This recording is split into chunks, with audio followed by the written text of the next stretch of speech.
Jangan mulai dulu, nanti kita akan.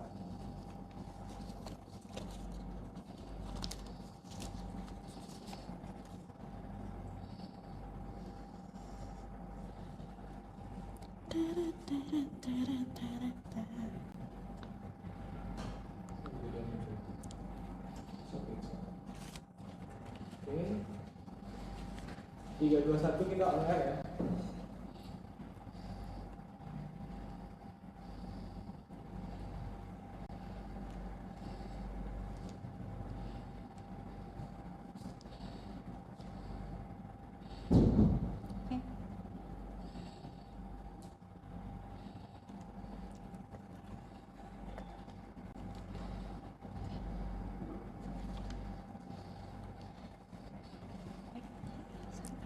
Kita mulai aja. Oke, 1. Assalamualaikum warahmatullahi wabarakatuh. Selamat siang kawan pajak, bagaimana kabarnya hari ini? Semoga sehat dan bahagia selalu ya. Oke, kita akan memulai hari ini. Saya udah nyiapin pantun duluan nih. Scroll Instagram, lihat sepatu. Cakep. Ketemu yang cakep, malah habis stoknya. Artinya? UMKM tanpa batas waktu. Yuk kita bahas penjelasannya. Oke. Selamat datang di channel informasi kesayangan kita, Bijaksana, bincang pajak santai, penuh makna.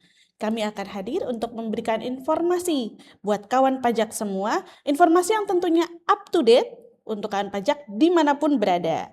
Nah, dalam episode Bijaksana kali ini kita akan bahas ketentuan yang lagi viral banget dari Mei 2026 kemarin ya Kak, yaitu Peraturan Pemerintah Nomor 20 Tahun 2026. Nah, agar bincangnya lebih seru lagi nih, kita kenalan dulu kawan pajak. Perkenalkan, saya Riri dan hari ini saya bersama rekan saya Kak Nita. Yeay. Ya, selamat siang Kak Riri, selamat siang juga kawan pajak. Terima kasih ya sudah bergabung di live IG kita hari ini, dan semoga di siang menjelang sore ini kawan pajak tetap semangat supaya bisa fokus nih buat ngedengerin diskusi kita pada kesempatan bijaksana kali ini. Oke, bener banget nih Kak. Setelah kemarin kita sibuk sekali kawan-kawan pajak dan kami juga dengan SPT tahunan yang sampai Mei 2026. Nah, kita sekarang harus tetap semangat dong untuk update informasinya. Salah satunya dengan follow Instagram kita @pajakkalideres, juga channel YouTube kita. Oke Kak, sekarang kita bahas nih Kak tentang ketentuan yang trending topik ini. Kenapa sih trending banget? Karena peraturan ini tuh udah ditunggu-tunggu banget nih sama wajib pajak dari tahun 2024 ya Kak ya. Iya, benar banget Kak. Jadi PP 20 tahun 2026 mungkin bisa dikatakan salah satu peraturan yang ditunggu-tunggu banget oleh wajib pajak. Khususnya untuk wajib pajak yang bisa dikatakan termasuk banyak menggunakan ketentuan PPh final 0,5% ini, yaitu wajib pajak orang pribadi Kak. Karena ini kan sudah banyak muncul isu ya bahwa nantinya akan ada perpanjangan nih penggunaan PPh final 0,5%, dan itu udah sejak akhir 2024 udah banyak yang beredar. Oke. Gosip-gosipnya seperti itu. Nah, ternyata setelah penantian kita 1 tahunan, akhirnya resmi diundangkan PP 20 yang merupakan perubahan atas PP 55 tahun 2022 ini. Dan lumayan banyak nanti ketentuan yang mengaturnya, terutama ya nanti kita akan spill dikit-dikit ya kawan pajak ya, nggak usah sekarang nih, nanti kita pelan-pelan diskusiin barengan sama Kak Riri. Betul, jadi PP ini kan kawan pajak mengubah dari PP 55 menjadi PP 20, di mana dia tidak meniadakan PP 55 ya Kak ya, hanya mengubah sebetulnya. Nah, yuk Kak kita bahas lebih lanjut apa aja sih Kak yang diubah di PP 20 ini? Nah, di PP 20 2026 secara garis besar itu ada 2 hal yang diatur Kak. Yang pertama, ada penambahan pasal, tepatnya menyelipkan pasal 20A, dan pasal tersebut itu mengatur mengenai pembiayaan fiskal. Lebih tepatnya pasal 20A ini menegaskan mengenai pengeluaran yang dikeluarkan untuk tujuan suap, gratifikasi ataupun pengeluaran sejenis, itu pada dasarnya pengeluaran yang tidak bisa dibebankan secara fiskal. Oke. Dan pada dasarnya sekalipun mungkin di aturan-aturan kita yang sebelumnya belum menyebutkan ini, pada dasarnya memang suap bukan merupakan biaya. Maksudnya pengeluaran atas suap ini bukan merupakan biaya. Tapi di PP 20 itu ditekankan dan diberi penegasan secara eksplisit. Jadi benar-benar masuk ke dalam peraturan yang betul-betul masuk peraturan ya Kak, bukan lagi butuh penegasan. Oke. Seperti itu. Nah, kemudian yang kedua, Mm-mm. yang tadi sudah kita spill di awal-awal ya, memang membahas mengenai perubahan terkait dengan PPh final 0,5% yang dimanfaatkan oleh wajib pajak dengan peredaran bruto tertentu. Tepatnya PP 20 ini mengatur kembali hal-hal yang diatur di PP 55, tepatnya di pasal 56 hingga pasal 59. Jadi ada pasal yang disempurnakan melalui penambahan ataupun pengurangan, dan bahkan ada pasal yang dihapus Kak, yaitu pasal 59. Oh iya, pasal 59 tentang pasal yang dihapus ini kan tentang batas waktu ya Kak ya, kalau nggak salah ya. Jadi dihapus sampai berarti batas waktu itu sekarang nggak ada. Iya, bisa dibilang seperti itu Kak. Oke. Tapi hanya untuk subjek pajak tertentu saja. Oke. Nah, tadi kan kita sempat menyinggung bahwa yang diatur ulang ini adalah pasal 56 hingga 59 yang ada di PP 55 sebelumnya ya. Oke. Nah, kalau kita boleh mundur sedikit, ya tadi pasal 59 dihapus. Nah, kemudian kita mundur sedikit ke pasal 57. Di pasal 57 ini kan diatur mengenai subjek pajak yang bisa memanfaatkan ketentuan PPh final 0,5% ini. Oke. Dan ada 3 subjek pajak yang bisa memanfaatkan. 2 diantaranya adalah wajib pajak orang pribadi, dan juga yang satu lagi adalah perseroan perorangan, atau kadang diistilahkan dengan PT perorangan atau PTOP. PTOP. Nah, kedua subjek pajak ini Kak, yang kemudian jangka waktu pemanfaatannya dihapus. Jadi bisa dikatakan bisa memanfaatkan PPh final 0,5% ini tanpa batas waktu. Jadi benar ya Kak ya, kalau untuk 2 tadi yang Kakak sebut, untuk PTOP dan untuk BP orang pribadi, itu benar-benar udah nggak ada batasan waktu, mau sampai kapan pun bisa? Iya, tanpa batas waktu Kak. Tapi, ada tapinya. Oke. Dengan syarat dan ketentuan berlaku. Oke, SK berlaku. Iya, tetap ada ketentuan yang mengatur ya. Nah, jadi kalau ditanya apakah yang menjadi dasar untuk bisa menggunakan ketentuan PPh final 0,5% ini masih sama dengan PP 55, secara umum masih sama. Oke. Jadi untuk mengetahui apakah di tahun berjalan wajib pajak itu bisa menggunakan ketentuan PPh final 0,5%, maka kita tetap melihat dari tahun pajak sebelumnya Kak. Jadi tahun pajak 1 tahun tepat sebelumnya itu dihitung peredaran bruto. Peredaran brutonya tidak boleh melebihi 4,8 miliar rupiah. Oke. Jadi tadi syarat yang pertama, wajib pajak tersebut masuk nggak ke dalam subjek pajak yang disebutkan di pasal 57. Oke. Kemudian subjek pajak tersebut dilihat peredaran bruto dari tahun pajak sebelumnya, apakah melebihi atau tidak melebihi 4,8. Karena supaya bisa menggunakan ketentuan PPh final UMKM kan tidak boleh melebihi 4,8 miliar rupiah ya kan Betul, Kak, peredaran betul. brutonya. Nah, selain itu Kak, yang menarik nih, kalau dulu di PP 55, peredaran bruto itu kan didefinisikan sebagai omset yang diterima dari omset atau penghasilan yang diterima dari kegiatan usaha saja ya. Oke. Nah, di PP 20 diperluas. Diperluas. Benar, bisa dibilang diperluas ya Kak ya. Jadi definisi peredaran bruto di PP 20 ini Kak tidak hanya penghasilan yang diterima dari kegiatan usaha saja, tapi juga penghasilan yang diterima dari jasa yang sehubungan dengan pekerjaan bebas. Dan penghasilan ini adalah penghasilan yang bisa saja dikenakan PPh yang sifatnya final maupun tidak final, dan bahkan kalau misalnya subjek pajak ini menerima penghasilan dari luar negeri, di luar negeri ya, maka Mhm. penghasilan tersebut itu juga masuk ke dalam komponen perhitungan penghasilan bruto atau peredaran bruto yang nantinya akan menentukan bisa tidaknya menggunakan ketentuan PPh final 0,5% ini.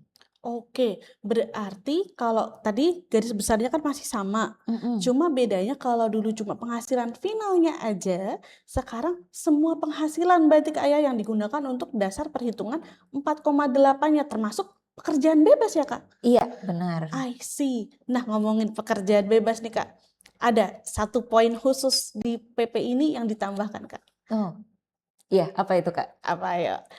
Tentang? Eee, oh ya, salah satu yang juga jadi penekanan ya, Betul. lihat di media sosial. Jadi influencer Ya. iya, oke. Oke, jadi kawan pajak mengenai influencer ini ditekankan kembali atau ditegaskan kembali di PP 20 bahwa influencer itu termasuk pekerjaan bebas sehingga tidak bisa menggunakan ketentuan PPh final atau 0,5% ini. Mhm. Oke, jadi buat sobat-sobat selebgram atau tiktokers yang biasa menempati trending topik, nah silakan untuk menggunakan PPh dengan tarif umum untuk melaporkan penghasilannya. Mhm. Bener banget Kak Riri. Nah, itu tadi pekerjaan bebas ya. Tadi Ya. kita sempat ngebahas karena ternyata penghasilan dari pekerjaan bebas masuk ke dalam perhitungan peredaran bruto yang menentukan bisa tidaknya menggunakan menggunakan ketentuan PPh final 0,5% tadi. Nah, Mhm. tapi Kak Riri, di PP 20 ini sebenarnya selain memperluas jenis penghasilan yang menjadi dasar perhitungan peredaran bruto, juga diatur mengenai ruang lingkup subjek pajaknya. Oh, Oke, kalau kawan pajak bingung, seperti ini saja. Di PP 55 2022, peredaran bruto itu adalah penghasilan yang diterima dari kegiatan usaha yang iya. diterima oleh wajib pajak orang pribadi yang bersangkutan saja. Seperti itu tidak, Kak? Iya, betul Ya. banget. Oke, kita ini contohnya adalah orang pribadi dulu ya, kawan pajak. Jadi kita lihat omset dari kegiatan usahanya berapa dan Mhm. yang diterima oleh orang pribadi itu saja. Seperti itu konsepnya. Nah, tapi di 2026 ini di PP 20 subjeknya itu diperluas. Jadi kalau misalnya seorang kepala keluarga memiliki penghasilan dari kegiatan usaha dan kemudian ingin tahu nih apakah di tahun perjalanan ia bisa menggunakan ketentuan PPh final 0,5%, maka untuk peredaran bruto itu tidak hanya menghitung penghasilan dari kegiatan usaha maupun dari penghasilan dari pemberian jasa dari pekerjaan bebas ya Kak, yang ia lakukan, tapi juga yang diterima oleh keluarganya sebagai satu kesatuan ekonomi Kak. Menarik banget ya, Kak. Jadi disinilah kita akan mengenal yang namanya konsep agregasi atau penggabungan omset, penggabungan penghasilan. Nah, tujuannya Mmm. adalah supaya benar-benar diketahui nih, yang memanfaatkan PPh final 0,5% ini adalah benar-benar yang membutuhkan penyederhanaan. Jadi tercermin dari peredaran brutonya, tercermin benar-benar sesuai tidak kapasitas ekonominya dengan berhak atau tidaknya dia menggunakan fasilitas yang ditawarkan negara ini. Oh, oke. Itu menarik banget sih, Kak, penjelasannya. Ini konsep yang benar-benar baru ya, Kak, agregasi ini, Kak. Mhm. Kak, kayaknya biar kawan pajak bisa lebih, mendalami lagi, boleh nggak, Kak, dikasih contohnya? Iya, kita kita siapkan 2 contoh nih kawan pajak. Yang pertama, Oke. untuk tahun pajak 2027 ya, eee, Pak Andi ingin tahu masih bisa menggunakan ketentuan PPh final 0,5% atau tidak. Mhm. Maka kita ke 1 tahun sebelumnya. Di Oke. 2026 berapa penghasilan yang diterima oleh Pak Andi, baik itu dari pekerjaan Mhm. mohon maaf, baik itu yang dari kegiatan usaha maupun yang dari pekerjaan bebas, Mhm. dan yang diterima oleh satu kesatuan ekonominya Pak Andi. Oke. Nah, Pak Andi ini sebagai catatan sudah menikah dan memiliki 1 anak yang masih belum dewasa. Pak Andi memiliki penghasilan dari kegiatan usaha, yaitu berjualan, dan omset di 2026 itu 1 miliar rupiah Kak Riri. Mhm. Oke. Nah, kemudian istrinya Pak Andi sendiri berprofesi sebagai seorang dokter dan memiliki penghasilan secara total 1,5 miliar rupiah di 2026. Nah, tadi kita menyebutkan bahwa Pak Andi itu punya anak dan anak dari Pak Andi ini sebenarnya sudah punya penghasilan sendiri juga, Kak. Hmm, Dan itu dari sebagai influencer. oke. Dapat 500 juta nih di 2026. Mm-mm. Nah, di 2027 bisa menggunakan PPh final atau enggak? Oke, Kita sekarang hitung ya Kak kita ya. hitung, Kak. Oke, Yang pertama tadi penghasilan Pak Andi dari usaha ya, usaha sebesar 1 1 miliar. miliar. Kemudian penghasilan istri dari pekerjaan Mm, bebas ya, satu satu setengah setengah. miliar. Dan kemudian penghasilan anak Se- sebagai influencer, ya, anaknya yang belum 500 dewasa, juta tadi ya. 500 juta. Jadi masuk ke Oke. perhitungan penghasilan peredaran brutonya Pak Andi. Jadi Hmm, secara total 3 miliar rupiah. 3 miliar. 3 miliar adalah peredaran bruto di 2026.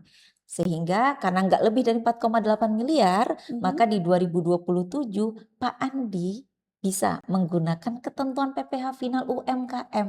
Hmm, Jadi kalau di 2027 Pak Andi jualan nih. heeh. Nah, kemudian Pak Andi dari omset jualannya dapat 4 miliar rupiah nih, Kak. Oke. Nah, 4 miliar rupiah yang merupakan omset kegiatan usahanya, inilah yang penyetoran PPh-nya bisa menggunakan 0,5%. Jadi walaupun Hmm, peredaran brutonya itu mencakup jenis pekerjaan bebas, penghasilan dari pekerjaan bebas maupun kegiatan usaha, tapi yang nantinya di tahun berjalan bisa menggunakan ketentuan PPh final 0,5% tetap atas omset dari kegiatan usahanya saja. kegiatan usahanya saja. Mm-mm. Oke. Contoh keduanya gimana nih Kak? Oke, kalau contoh kedua, nah tadi kita tekankan lagi mengenai contoh agregasi omset ya Kak ya, Oke. penggabungan penghasilan. Nah, dengan menggunakan contoh pertama, tadi kan Pak Andi punya penghasilan dari kegiatan usaha 1 miliar ya Kak. Mhm. Mm-mm. Kemudian dari istri, penghasilan istri yang sehubungan dengan pekerjaan bebas, 1,5 1,5 miliar rupiah. Kemudian anak juga 500 pekerjaan juta. bebas ya, Oke. influencer 500 juta. Nah, tapi sebenarnya atau di contoh kedua ini, sebenarnya Pak Andi itu punya satu lagi sumber penghasilan, yaitu Hmm, Pak Andi punya PT perseorangan yang atas dikelola nama langsung dia. Pak Andi. Oke, oleh Pak Dan itu Andi. omsetnya 3 miliar rupiah di 2026, Kak. Oke. Mm-mm.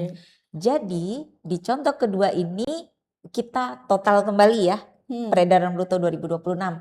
Yang pertama, tadi penghasilan dari kegiatan usaha 1 1 miliar, miliar, kemudian pekerjaan bebas istri 1,5, 1,5, anak 500 juta, 500, dan satu lagi tadi PTOP yang 3. yang di-handle langsung ya sama Pak Andi 3 miliar rupiah. Iya. Jadi total omset 2026 itu 6 miliar rupiah. Hmm, Yang berarti di 2027 Pak Andi nggak bisa pakai ketentuan PPh final 0,5% atas omset dari kegiatan usahanya. oke. Jadi kalau ditanya, terus kegiatan usahanya disetorkan dengan menggunakan ketentuan apa? Ya, kita kembalikan ke ketentuan defaultnya, yaitu disetorkan dengan menggunakan disetorkan dengan menggunakan ketentuan umum PPh tarif pasal 17. I see. Baik, kawan pajak berarti memang ya secara ketentuan 4,8-nya masih tetap, tapi agregasinya tidak hanya diperluas jenis penghasilannya, tapi juga subjeknya ya Kak ya. Mm-mm. Oke, dari tadi kita udah ngomongin WPOP sama PTOP. PTOP itu kan salah satu dari badan ya Kak. Mm-mm. Terus gimana Kak dengan badan-badan yang lain selain PTOP? Oke Kak, nah ini juga yang baru-baru ini juga banyak ditanyakan oleh kawan pajak yang kebetulan berkonsultasi langsung dengan kita di helpdesk ya Kak. Mhm. Jadi sejak berlaku di PP 20 ini, tadi kita sudah sempat menyinggung sebenarnya subjek pajaknya jadi tinggal 3 aja Kak. Oke.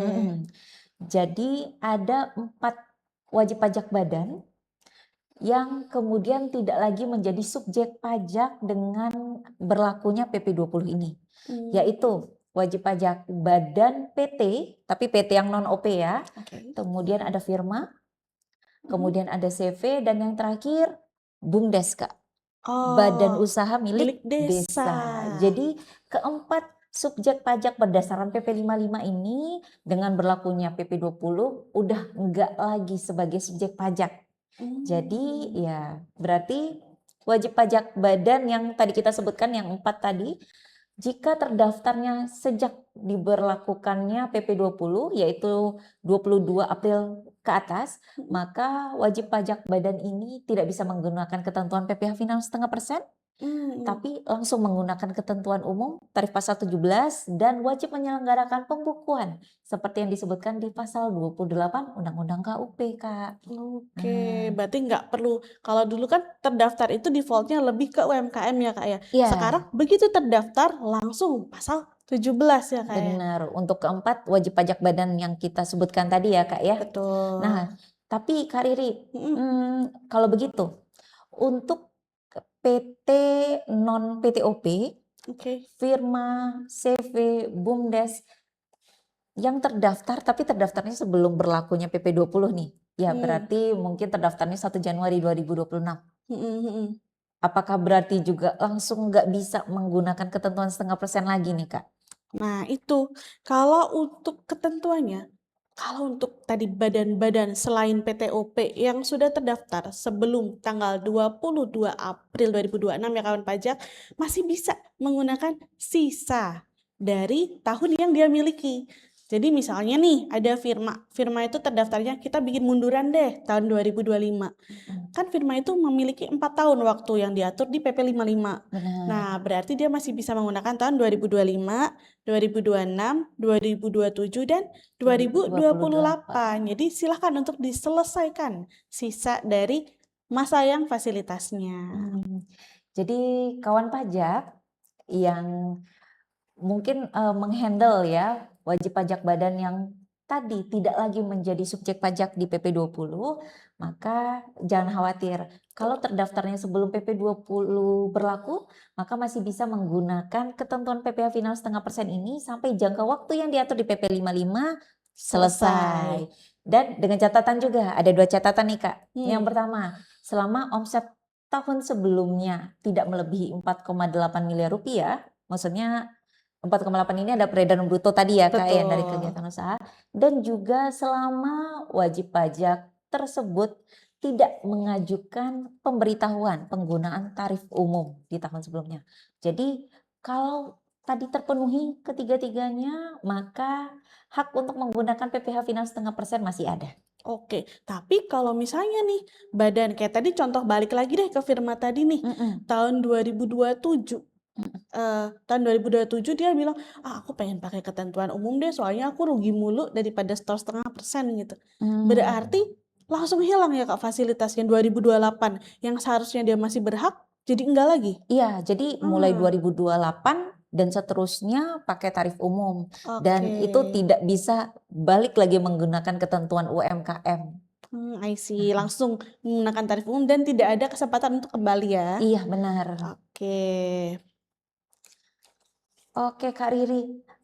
Dari tadi kan kita sebenarnya ada satu subjek pajak yang juga peraturan perubahannya, maksudnya yang perubahannya perlu kita pelajari lebih lanjut, yaitu untuk subjek pajak berupa PT perorangan atau perseroan perorangan. Oke. Karena gini Kak, ternyata ya pada dasarnya perseroan perorangan itu subjek pajak di PP 20, tapi dengan catatan PTOP atau perseroan perorangan ini tidak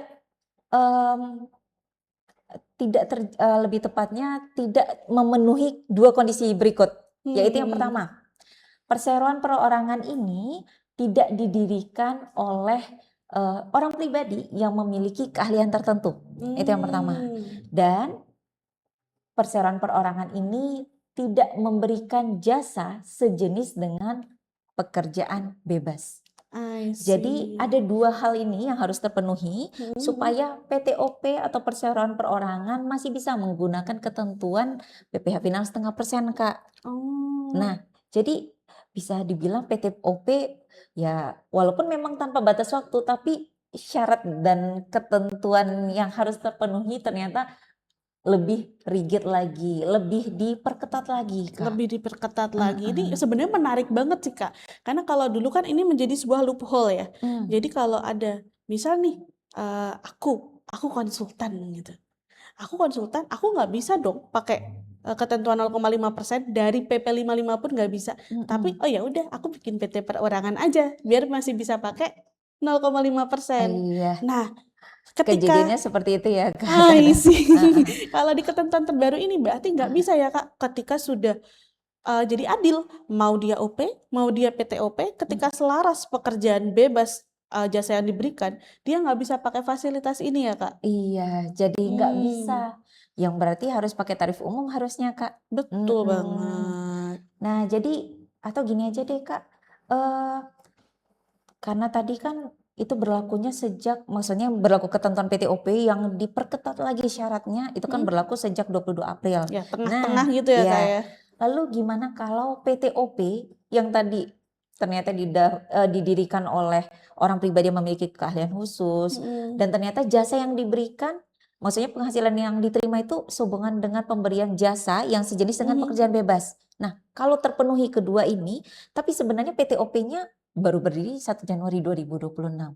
Nah, Oke. apakah juga langsung gugur hak untuk bisa menggunakan 0,5% ini untuk penyetoran PPh finalnya? Nah, ini menarik kalau kita coba sandingkan sama yang badan tadi ya Kak. Mm, Kalau badan, dia terdaftarnya sebelum, misal terdaftarnya sama deh tanggal 1 Januari 2026, mm, maka dia bisa menggunakan seluruh sisa. 4 tahunnya misal untuk firma, 3 tahunnya untuk PT itu bisa. Tapi kalau untuk PTOP ini kawan pajak hanya sampai akhir tahun 2026 saja. mm. Jadi misalnya nih, udah terdaftar tanggal 2 Februari 2026. Dia udah stok UMKM di Februari, Maret, ya silakan diselesaikan sampai dengan Desember. Setelah itu untuk tahun 2027 silakan menggunakan ketentuan umum. Oke, masih dikasih kesempatan sampai akhir Akhir tahun tahun, 2026 ini ya Kak ya. betul. Oke, baik Kak. Nah, jadi em, lumayan banyak ya Kak sebenarnya yang diatur Banyak di sini. banget. Nah, satu lagi nih Kak. Oke, Tadi kita bilang bahwa subjek pajak PP20 ini menjadi 3 saja. oke. Tapi banyak Ah, dua. tadi kita sebutin apa aja Kak? Orang Orang pribadi, pribadi, terus terus perseroan ya perorangan. Yang PTWP. satu lagi nih. Siapa nih? Siapa nih? Siapa nih yang ketiga misteri gesnya kita? Oke, wajib pajak badan Mhm. berbentuk koperasi Koperasi. ya. Nah, wajib pajak badan ini, ya Mhm. wajib pajak berbentuk koperasi ini maksudnya adalah sebenarnya wajib pajak badan yang juga dikasih kesempatan untuk menggunakan PPh final 0,5% Mhm. berdasarkan ketentuan sebelumnya di PP 55. Bahkan jangka Oke. waktunya juga sama, jangka waktu pemanfaatannya tetap 4 tahun seperti di Hmm. peraturan sebelumnya. Oke, berarti bisa dikatakan koperasi ini satu-satunya subjek pajak yang tidak mengalami perubahan ketentuan ya Kak dari PP 55. Tetap Mm-mm. 5 tahun, tetap ya dia tidak ada persyaratan tambahan 5 tahun, 4 tahun deh. 4 Tetap tahun, 4 4 tahun. tahun dan tetap sama persyaratannya dan tetap dengan syarat dan ketentuan berlaku untuk Iya, 4,8-nya. benar Kak. Iya, kayaknya hanya beberapa saja pasal yang ada, Hmm, tapi sebenarnya kalau kita kaji, oke. banyak sekali hal-hal baru yang diatur di PP 20 ini yang membuat kita memang harus mempelajari dengan lebih dalam lagi ya Kak ya, Betul, ketentuan betul. PP 20 ini supaya saat nanti pelaporan SPT 2026 dan seterusnya nggak akan menemukan masalah ataupun kesalahan juga di penerapan regulasi. Ya. Iya, seperti yang tadi kita sudah sempat spill ya Kak, ada sejumlah pengaturan di PP 20 ini, termasuk tadi tidak hanya membuat subjek pajak yang bisa memanfaatkan menjadi lebih sedikit, jadi ada sejumlah wajib pajak badan yang sebelumnya merupakan subjek pajak di ketentuan sebelumnya di PP 55 tapi tidak lagi menjadi subjek pajak di PP 20. Mhm. Dan selain itu di PP 20 ini juga didefinisikan ulang ruang lingkup peredaran bruto. Dari yang semula peredaran bruto ini hanya mencakup kegiatan usaha dari wajib pajak yang bersangkutan saja, tapi kemudian peredaran bruto ini diperluas, yaitu penghasilan yang diterima dari kegiatan usaha, kemudian dari penghasilan yang sehubungan dengan pekerjaan bebas ya, serta mencakup ruang lingkup yang lebih luas. Jadi memperhitungkan peredaran bruto dari seluruh satu kesatuan ekonomi tadi, Kak. I see. Nah, setelah semua penjelasan yang diberikan kawan pajak sudah lebih jelas ya tentang PP 20 ini apa, fasilitasnya untuk siapa, dan apa sih ketentuan tambahan yang bisa digunakan yang Oke. menjadi dasar. Mm-mm. Silakan dimanfaatkan fasilitas yang dilanjutkan ini sebaik mungkin ya. Mm-mm. Wah, Baik, Ternyata Kak. udah mulai ada pertanyaan nih Kak. Kita coba buka dulu. Kita lihat dari yang mana nih dulu, Kak. Kita Tunggu. lihat dulu. Eh, Oke. ini yang untuk WPOP. Aku bacain, Kak Riri yang mau coba Oh boleh, boleh, jelasin? boleh. Iya. Nah, ini yang pertama Mm-mm.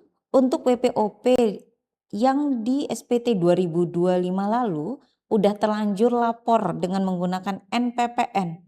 Oh, atas kegiatan usahanya, Mm-mm. apakah di tahun pajak 2026 ini bisa kembali menggunakan ketentuan PPh UMKM ini? Oh iya. Oke, jadi OP di SPT 2025 lapornya pakai NPPN, Kak, pakai norma. Oh, karena tahun pajak 2025 kan sempat bingung tuh wajib pajak. Ya, Ya, kalau nggak pakai PPh berarti masih ada masih kesempatan ada pakai norma. betul. Dan udah ngajuin norma, kemudian digunakan di SPT 2025. Oke. Dan udah dilapor juga SPT-nya. Udah dilapor Nah, juga di SPT. 2026 ini bisa balik. Nah, itu mungkin pertanyaannya ya, masih bisa menggunakan ketentuan PPh final 0,5% ini atau enggak? Gimana, Kak Riri? Oke, jadi untuk ini memang sudah ada kebijakan ya kawan pajak, kalau sudah terlanjur melaporkan SPT 2025, sementara untuk ketentuannya itu sebetulnya dia masih berhak nih, omsetnya masih di bawah 4,8, tidak pernah mengajukan untuk menggunakan ketentuan umum, boleh untuk terus menggunakan PPh final sesuai dengan ketentuan PP 20. Tapi tentu saja seharusnya diselaraskan lagi laporan SPT-nya. Jadi silakan untuk laporan 2025-nya dibetulkan untuk menggunakan PPh final dan disetorkan apabila ada kekurangannya ya Kak ya. Oke, berarti kita tetap akan menyarankan wajib pajak untuk menyampaikan SPT pembetulan ya, Kak, supaya bisa pakai Betul. tarif PPh final tadi. Untuk selanjutnya. Oke, jadi nggak apa-apa masih bisa menggunakan ketentuan PPh final juga untuk 2026 ya, tapi dengan catatan juga di 2025 peredaran brutonya nggak lebih dari 4,8 miliar ya kan, Kak? Betul. Sama kalau tadi tidak menyampaikan pemberitahuan penggunaan tarif umum juga, Ya, ya masih aman. masih aman. Kawan Betul. pajak orang pribadi masih sangat memungkinkan untuk menggunakan ketentuan PPh final 0,5% ini. Iya. Oke. Ada pertanyaan apa lagi nih, Kak? Oke, ini Oke, aku coba bacain ya Kak, yang selanjutnya. Nah, ini ada yang bertanya Kak. Nah, perhitungan gabungan omset ini apakah tidak berlaku jika suami dan istri terpisah pelaporan SPT-nya atau PHMT? oke. Nah, kalau agregasi ya, kita bicarain agregasi omset ini berarti ya, Kak ya. Agregasinya, Jadi, Kak. agregasi omset itu tetap berlaku, Oke. baik istri memilih terpisah, pisah harta, ataupun kewajiban perpajakannya digabung dengan suami. Jadi, sekalipun PHMT penghasilan istri, karena istri merupakan satu kesatuan ekonomi sebenarnya sama suaminya, Betul. ya masuk juga ke perhitungan peredaran bruto suami kawan pajak. Jadi tetap gabung ya. Tetap gabung, betul. Jadi agregasi ini biarpun SPT-nya mau dipisah, mau digabung, tetap cara menghitungnya akan sama ya Kak Dita ya. Benar. Nah ini, tunggu. Oke, kemudian batas omset tidak utang PPh 0,5%, apakah masih berlaku? Batas omset ini yang 500 kali ya Kak, 500 juta Iya, itu ya. 500 juta ya Kak. Untuk orang pribadi ya kawan pajak ya, karena yang memang 500 juta untuk orang pribadi masih belum terutang PPh final 0,5%. Nah, Betul. masih berlaku nggak Kak Riri? Masih dong, karena tidak diubah di PP 20-nya. Ya, kebetulan memang batasan omset 500 juta yang belum terutang 0,5% itu diatur di pasal 60 kalau di PP 55 ya Kak. Pasal 60 bukan bagian yang diubah di PP 20 ini. Betul sekali. Oke. Nah, kita simpulkan lagi ya Kak. Jadi Ini hari ini ada satu lagi Kak. ada satu lagi ternyata.